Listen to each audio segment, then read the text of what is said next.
세상을 그렇게 오래 살지는 않았습니다. 근데 살다가 보니까 이 세상을 사는데 필요한 게 뭐가 필요한가 보니까 어떤 특출난 그런 탤런트가 필요한 것보다는, 그 특별한 능력이 필요한 것보다는 지혜가 많이 필요하다는 생각이 좀 많이 들었습니다. 특별히 삶의 어떤 중요한 결정을 한다든지 아니면 삶의 인생의 방향을 정할 때 정말로 이런 바른 결정을 할 때는 지혜가 가장 필요합니다. 왜냐하면 우리가 잘못된 결정을 하고 잘못된 방향을 선택하게 되면 우리는 꼭 우리가 결정한 것에 대한 그 대가를 치루었던 경험이 있기 때문입니다. 우리가 살아가면서 잘못된 선택을 할 때도 있고 바른 선택을 할 때도 있습니다. 그런데 이것이 잘된 선택이든 잘못된 선택이든 반드시 그 책임은 내가 지어야 한다는 거예요. 그렇기 때문에 우리는 지혜를 갖기를 원하고 바른 결정을 하며 좀 선하고 어려움이 없는 삶을 살기를 원합니다. 그 누구도, 여기 계신 여러분 모두도 잘못된 결정으로 어려움 당하며 힘들게 살기를 원하시는 분은 한 분도 없다라는 것이죠. 오늘 본문의 말씀은 그리스도인들이 지혜를 가지며 살기를 권면하고 있습니다.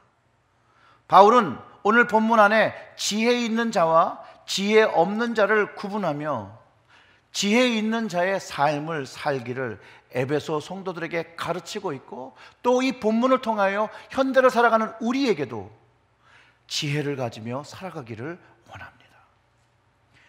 말씀 속에서 지혜 없는 자는 원어로 아소포이라는 어리석은 자, 특별히 이거는 믿음 안에서 어리석은 걸 이야기하죠.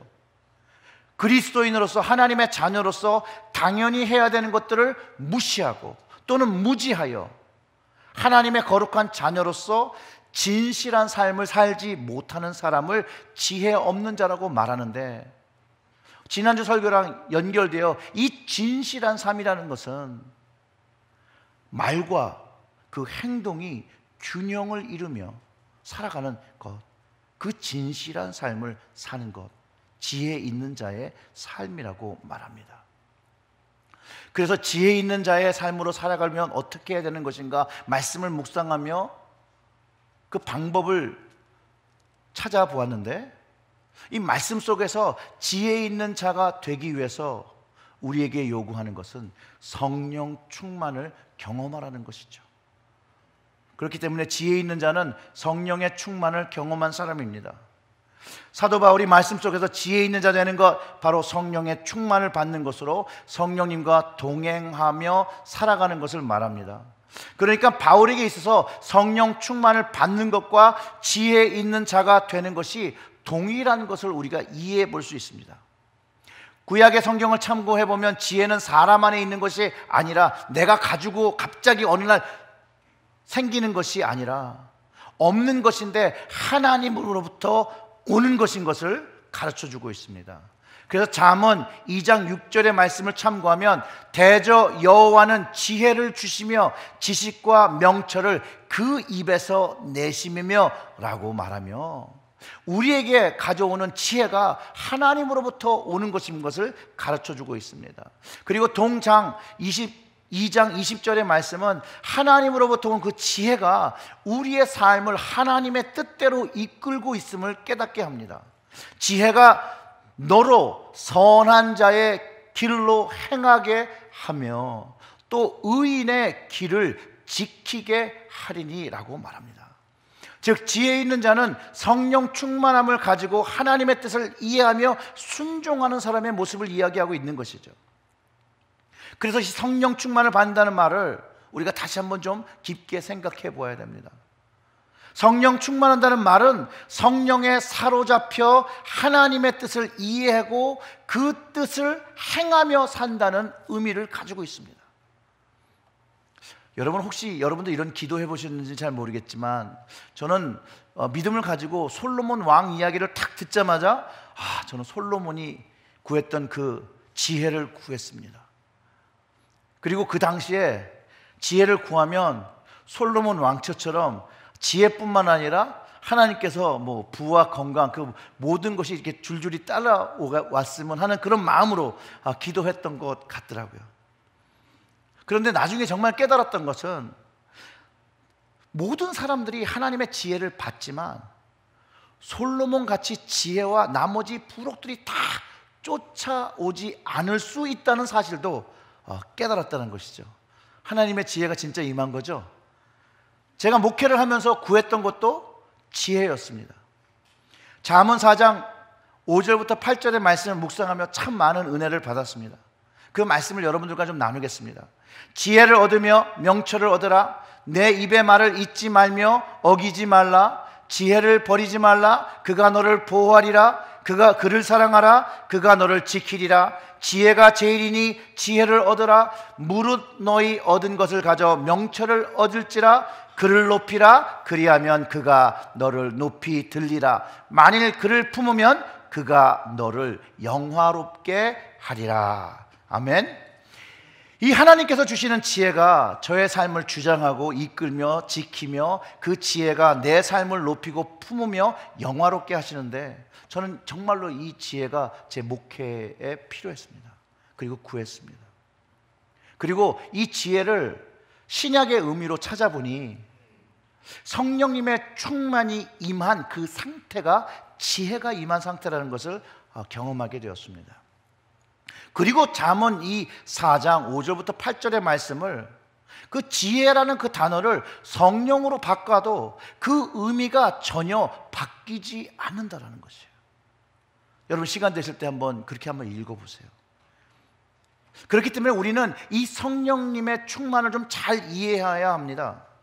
이 성령님의 충만은 성령의 내주나 성령의 인침, 성령의 세례처럼 일회의 사건으로 끝나는 것이 아니라, 이 성령의 충만은 계속적으로 일어나며 하나님의 뜻을 깨달으며 우리가 거룩한 자녀의 성화된 모습으로 살아가는 그 근원적인 힘이라는 것을 깨닫게 됩니다.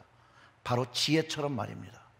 지혜가 한 번 경험되고 우리에게 모든 것을 주는 것이 아니라, 지혜는 날마다 삶을 살아가면서 우리의 삶을 만들어주는 것처럼 성령의 충만도 우리의 삶을 만들어가는데 필요하다는 것이에요. 그렇기 때문에 성령의 충만은 배터리를 충전하는 것과 같지 않습니다. 무엇인가 내가 없기 때문에 채워주는 것보다는 성령의 충만은 성령님의 임재를 경험하며 그분이 말씀하시는 것에 내가 인도함을 받는 그 순종함인 것을 깨달았으면 좋겠습니다. 성령의 충만함을 받으라는 말은 없어서 받으라는 것이 아니라, 성령께서 말씀하시는 그 인도하심에 순종하지 못하는 그 충만함이 없기 때문에 그 성령님의 온전한 지배, 그 순종함으로 인도하심을 못 받는 것, 그거를 보며 그것을 인정하고 받으란 얘기죠. 그러니까 성령 충만함을 받는 건요, 자동차에 기름이 떨어져서 기름을 주유하는 것이 아니라 나의 삶의 그 운전대를 성령님 그분께 맡기고 그분이 운전하시는 그 방향, 하나님께로 선한 길로 이끄시고 의의 길로 이끄시고 생명의 길로 이끄시고 은혜의 길로 이끄시는 그 길을 성령님께 맡기고 우리는 쫓아가며 사는 것이라는 것, 여러분 이것을 이해하시기를 주님의 이름으로 축원합니다. 성령님의 그 온전한 이끌림을 받는다고 함, 먼저 우리 스스로가 주님의 종인 고백이 있어야 된다는 것이에요. 고린도서 12장 3절의 말씀은, 그러므로 내가 너희에게 알리노니 하나님의 영으로 말하는 자는 누구든지 예수를 저주할 자라고 하지 아니하고 또 성령으로는 아니하고는 누구든지 예수를 주시라 할 수 없느니라. 성령으로 예수님을 주로 고백하고 주인의 명령에 순종하며 인도하심을 받아야 한다는 이야기를 가르쳐주고 있는 것이죠. 만약 우리가 예수님을 주라고 고백하면서도 주인의 뜻을 모르고, 아니 주인의 뜻을 알고도 순종하지 않는다면 그 주인은 그 종을 어떻게 보시겠냐는 거예요. 성령의 충만은 그 주인의 뜻을 알고 그 주인의 뜻에 순종하며 그 주인의 인도하심을 따라 사는 것, 오직 성령의 충만으로 그 인도하심에 순종할 수 있다는 것이에요. 우리로 하여금 주님을 고백하는 그 성령님의 온전하신 그 이끌림, 주님께 온전히 순종하는 그 모습, 성령 충만한 모습, 그게 바로 지혜 있는 자의 모습인데, 이 모습을 주님은 십자가에서 먼저 우리에게 보여주셨다는 거예요. 하나님 아버지의 뜻을 이해하고 그 뜻을 순종하는 것이죠. 그 성령님의 인도하심을 받으며 그것이 성령 충만한 모습이 되어 예수님이 먼저 우리에게 그 지혜 있는 자의 모습을 십자가를 통하여 완벽하게 보여주셨다는 거예요. 그렇기 때문에 우리는 성령님의 인도하심에 순종하면 순종할 수 있도록 우리는 지혜 있는 자의 삶으로 살아가게 됩니다. 근데 이 성령님의 인도하심을 받아 충만한 삶을 살려면 우리가 드려야 될 게 있어요.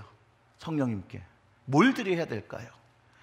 지혜 있는 자는 성령님께 시간을 드려야 합니다. 오늘 말씀 속에서도 지혜 있는 자가 되게 하여 세월을 아끼라는 말을 합니다. 사실상 세월이나 이 시간은요, 돈처럼 물질처럼 저장하거나 저축할 수가 없는 개념입니다.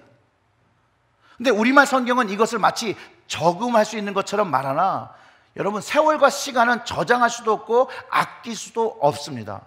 그저 지나가 버리는 그 시간을 헛되이 쓰지 않도록 그 순간의 시간을 가장 적절하고 올바르게 사용하는 그것이 그 세월을 허비하지 않고 아끼는 것이라고 우리는 이해할 수 있다는 것이죠. 영어로 보면 making the most of every opportunity, 모든 기회를 잡아 만드는 것이에요. 이 기회를 잡는 말을 이해하기 위해서는요, 우리는 준비도 해야 되고요, 집중도 해야 되는 거예요. 무엇인가 잡기 위해서는 준비해야 되고 집중해야 합니다. 여러분, 동물의 왕국을 혹시 보신 적이 있으시면 사자나 표범이 사슴이나 양을 잡기 위하여 준비의 행동을 합니다. 가장 몸을 낮추고요, 가장 그들이 가까이 오고 자기가 최단거리에 가서 잡을 수 있는 위치가 될 때까지 기다립니다. 이 동물이 또 지혜로워서 바람의 반대 방향으로 서서 자신의 냄새가 사슴에게나 그 기척이 끼치지 않도록 자기를 잘 숨기고 가장 최고의 기회가 올 때 뛰어나가서 자기의 사냥물을 잡는 모습을 아마 한 번쯤은 다 보신 적이 있을 겁니다. 이처럼 기회가 우연히 찾아와서 그것을 잡는 것보다는 준비된 자에게 그 기회가 성공으로, 승리로 연결된다는 것이에요. 이와 같이 우리의 삶도 하나님의 지혜를 얻기 위하여, 하나님의 뜻을 얻기 위하여 최선을 다하여 노력하며 하나님께 시간을 투자할 때 하나님이 주시는 계시와 지혜를 깨닫고 그것에 따라 올바른 결정하고 의의 길로 살아갈 수 있게 된다는 거예요. 그래서 17절의 말씀은 그러므로 어리석은 자가 되지 말고 오직 주의 뜻이 무엇인가 이해하라. 지혜 있는 자가 하는 일이요, 주의 뜻이 무엇인가 이해하는 것이에요. 하나님께 시간을 드리고 정성을 들여서 하나님의 것이 무엇인지를 분별한다는 것이죠. 근데 이 이해하라는 그 말, 히라보의 그 말로, 그 시니에테라는 말인데, 그거는 어떤 것에 마음을 기울여서 안다라는 거예요. 노력과 정성으로 안다라는 것이에요. 그리고 그 뜻을 깨달았으면 그것을 지켜 살아야 되는 것을 전제하여 이해하라, 이렇게 얘기하는 것이에요. 즉 우리가 그리스도인의 모습을 가지고 지혜를 가지고 성령 충만을 받아 살기 위해서 우리는 우리의 마음을 하나님께 기울이는 시간의 드림이 있어야 된다는 거예요. 성령님께 우리가 드리는 시간의 드림이 있어야 된다는 것이에요. 주님께 드리는 시간이 있어야 된다는 거예요. 그럴 때 우리에게 주님은 주님의 뜻을 알려오시고 성령님은 하나님의 뜻을 알려오신다는 것이에요. 시간을 아껴서 하나님의 지혜를 얻기 위하여 하지 말아야 할 것으로 한 가지 딱 꼽은 게 있는데, 그게 뭐냐면 술 취하지 말라입니다. 술 취하고 술을 먹는 것에 대한 그 심각성은 초대교회 때부터 지금까지 교회 안에서 또 믿지 않는 사람들 가정 속에서도 문제로 대두되고 있고, 현재도 이것이 문제되어 정말 가정이 파괴되는 일들이 있습니다. 술 취함을 이야기하는 거지 술을 먹는 거에 대한 그 행위에 대해서 문제를 삼고 있지 않다는 것을 여러분 꼭 기억해야 됩니다. 그 술 취함이 방종한 삶이 되어 삶이 무절제해지고 방탕해지는 것을 이야기하고 있습니다. 근데 여기서 가장 문제가 되어지는 건 뭐냐면요, 술 취해서 잘못된 일을 실수라고 용서되어져야 될 것이라고 여기는 것이에요. 이게 가장 큰 문제예요. 여러분, 취중 운전은요, 자살 미수일 수도 있고요, 살인 미수일 수도 있어요. 하면 안 되는 거죠. 여러분, 가정폭력도요, 이런 술 취함에서 시작돼요. 술김에 내가 잘못했다, 이걸 실수로 여기면 안 됩니다. 성경은 술 취한 것을 방탕한 것이라고 하는데, 이 방탕이란 말은, 그 아소티아라는 말은 영어로 self-indulgence, 절제하지 못하는 것. 술을 먹는 걸 뭐라고 그러는 게 아니라, 술을 너무 많이 먹고 절제하지 못해서 취해서 자기의 이성으로 살아갈 수 없고 자기의 욕망과 자기의 모든 것들을 그냥 배출해내는 것, 육적인 방종, 이 무절제가 잘못됐다라는 거예요. 그렇기 때문에 이것을 통해서 우리가 알 수 있는 건, 지혜 있는 자는, 성령 충만한 자는 절제하는 삶을 살아야 합니다. 제 목회 인생에서 알코올 중독으로 가정과 자녀들을 헤어지면서 저에게 기도를 부탁한 30대의 가장을 만난 적이 있습니다. 그는 그 기도를 부탁하는 자리에서도 술잔을 내려놓지 못합니다. 자신의 모습을 절제하지 못하는 술에 병이 든 모습이었습니다. 제가 병원 ICU에서 만난 환자 한 분이 있습니다. 45살의 나이로 술이 중독되어 모든 장기가 그 기능을 하지 못하고 눈, 코, 입, 거기서 피를 흘리며 죽음을 맞이했던 사람, 그 마지막 그 임종을 제가 기도해 준 적이 있습니다. 그는요, 그의 인생 속에 술이 자기를 위로한다고 믿었어요. 위로함을 얻기도 했었어요. 술을 마실 때 그것이 기쁨 되기도 했었어요.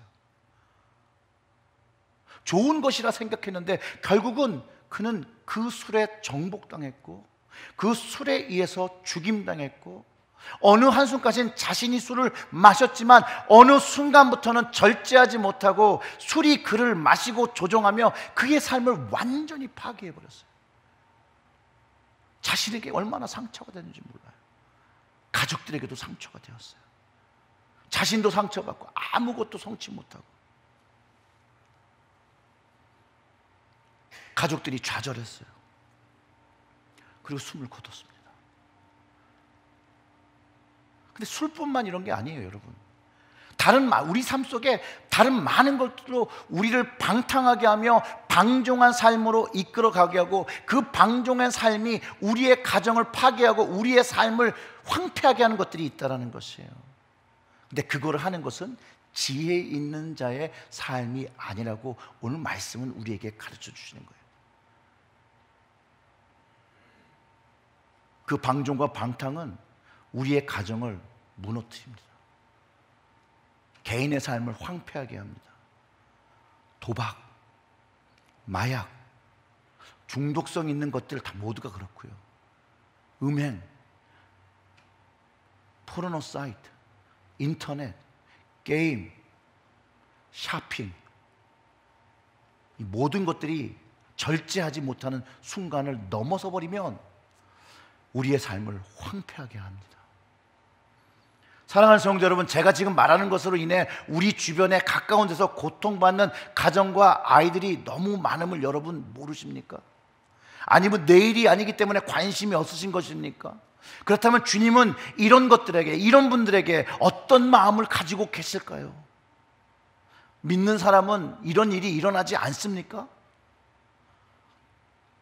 일어난다라는 것이에요. 교회 안에서, 교계 안에서 일어나면 우리는 벌써 신문지상을 통해서 알고 있습니다. 예전에 어떤 대형교회 목사가 건축 헌금 때문에 너무 힘들어서 도박을 했다는 거예요, LA에서. 그리고 그 돈을 다 날렸어요. 그러면서 교회 와가지고 내가 마음이 얼마나 절실했으면 교회 돈 갖다가 도박을 했겠냐고 교우들한테 호소하는 그 뻔뻔한 설교, 정말 기가 막혔던 적이 있습니다. 대형교회 목사들의 여자 문제, 개인의 문제가 아니죠. 이거는 교회를 멍들게 하고 성도들의 마음을 멍들게 합니다. 그런데 회개했으면 그만인 것처럼 하나님도 나를 용서하셨으니 나를 용서하라고 교회를 다시 개척하고 무리를 일으키는 목사들도 있습니다. 그리고 내가 죄를 져보니까 정말 죄인의 마음을 알겠다라고. 저는 그 말에 동의할 수가 없습니다. 왜냐하면 자신만 방탕하고 방종한 삶을 살고 끝나는 것이 아니라 이것은 파급 효과가 교회를 상처낸다는 거예요. 새로 태어나는 그리스도인들의 마음을 닫게 한다는 거예요. 하나님께로 가까이 나오는 사람들의 마음을 닫아버리게 한다는 거예요. 큰 그림으로 본다면 이것은 주님의 몸에 상처를 낸 것이라는 거예요. 사실 이런 기도를 부탁드리는 것도 부끄럽지만 여러분, 목회자들을 위해서 좀 기도해 주시기를 부탁드립니다. 물론 저를 포함해서입니다. 왜냐하면 사단은 목회자 한 명을, 특별히 대형교회 목회자 한 명을 무너뜨림으로 수많은 사람들의 영혼을 황폐케 하고 어렵게 합니다. 세습의 문제, 횡령의 문제, 간음의 문제. 에베소 교회 사람들이 방탕하여 무절제한 삶을 살았기 때문에 바울이 이런 편지를 썼는데, 지금 이 시대에도 현대 그리스도인과 목회자들이 방탕하고 무절제한 삶을 살고 있다는 것입니다. 이처럼 그리스도인들이 방탕하고 무절제한 삶을 살면 그 지체들과 가족들이 상처받는 것을 깨닫고 그것을 하지 말라고, 그것을 지혜 있는 삶이라고, 지혜 있는 자라고 가르쳐 주는 것이에요. 그래서 그것을 위하여 성령의 충만을 받으려는 것이에요. 오직 성령의 충만함이 그 방탕한 삶을 버리고 승리할 수 있다는 거예요. 술 취함에서 벗어날 수 있다는 것이에요.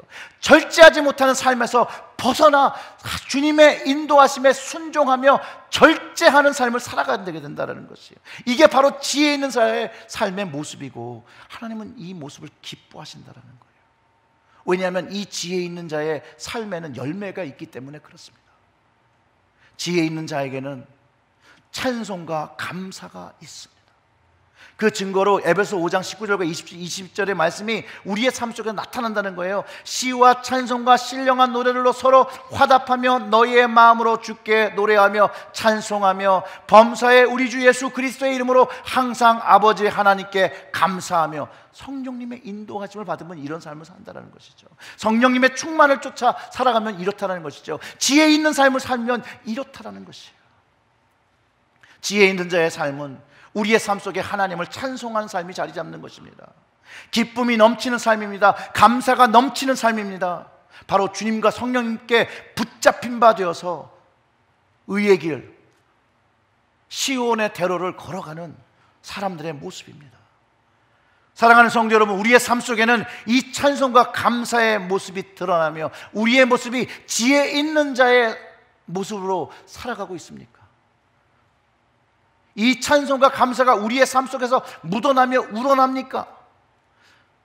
우리의 삶 속에 감사가 있고 찬송이 있는 그 사람, 바로 지혜 있는 자라고 이야기하는 것입니다. 지혜 있는 자에게 빠져서 안 되는 그 근본되는 것이 하나 있는데, 지혜의 근본이 잠언에서 여러분 뭐라고 했습니까? 경외함입니다. 여호와를 경외함, 즉 성령 충만한, 즉 지혜 있는 자의 삶은 오늘 본문의 말씀 마지막처럼 그리스도를 경외함으로, 경외함이 있는 것이에요. 피차 복종하는 것이에요.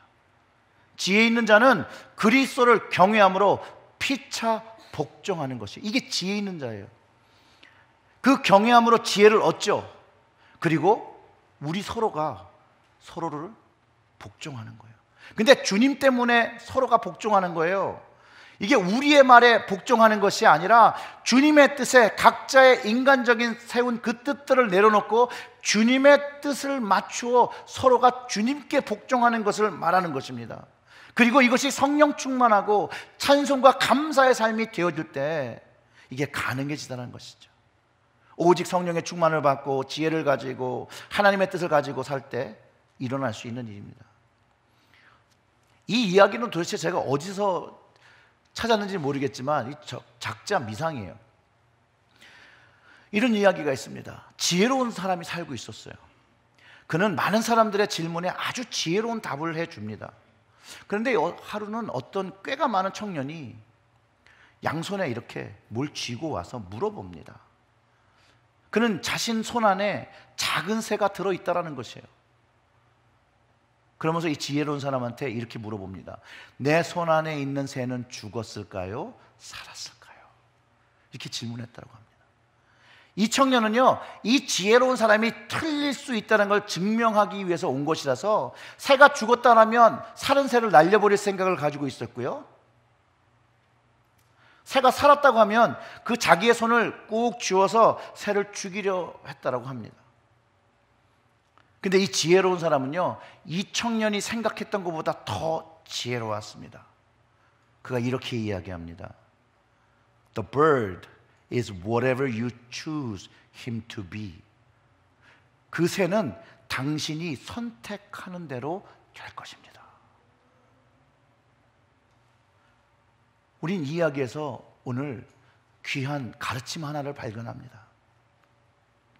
우리의 선택으로 하나님의 뜻이, 주님의 뜻이 나의 삶 속에서 나타날 수도 있고요, 나타나지 않을 수도 있다는 거예요. 여러분들은 무엇을 선택하시겠습니까? 지혜 있는 자의 삶을 선택할 수도 있고 택하지 않을 수도 있습니다. 주님의 뜻에 순종할 수도 있고요, 순종하지 않을 수도 있습니다. 또한 오늘 우리는 또 죄를 선택할 수도 있고요, 죄를 벗어나는 회개를 선택할 수 있습니다. 저는요, 하나님의 역사를 믿습니다. 성령의 역사를 믿습니다. 오늘 우리가 예배를 드리는 와중에 우리의 심령에 분명히 성령님께서 말씀하신 것들이 있다는 거예요. 여러분들은 무엇을 선택하시겠습니까? 그 성령님의 말씀에 선택할 수도 있고 선택하지 않을 수도 있습니다. 결정이 여러분 손 안에 있습니다. 저의 손 안에 있습니다. 분명한 건 오늘 말씀을 통해 성령님은 우리에게 지혜 있는 자의 삶을 선택하기를 원하신다는 것. 사랑하는 성도 여러분, 지혜 있는 자의 삶, 성령 충만한 삶, 성령님께 여러분의 시간을 드리는 삶, 절제하는 삶, 찬송과 감사를 드리는 삶, 주님을 경외함으로 피차 복종하는 삶을 선택하시기를 주님의 이름으로 축원합니다.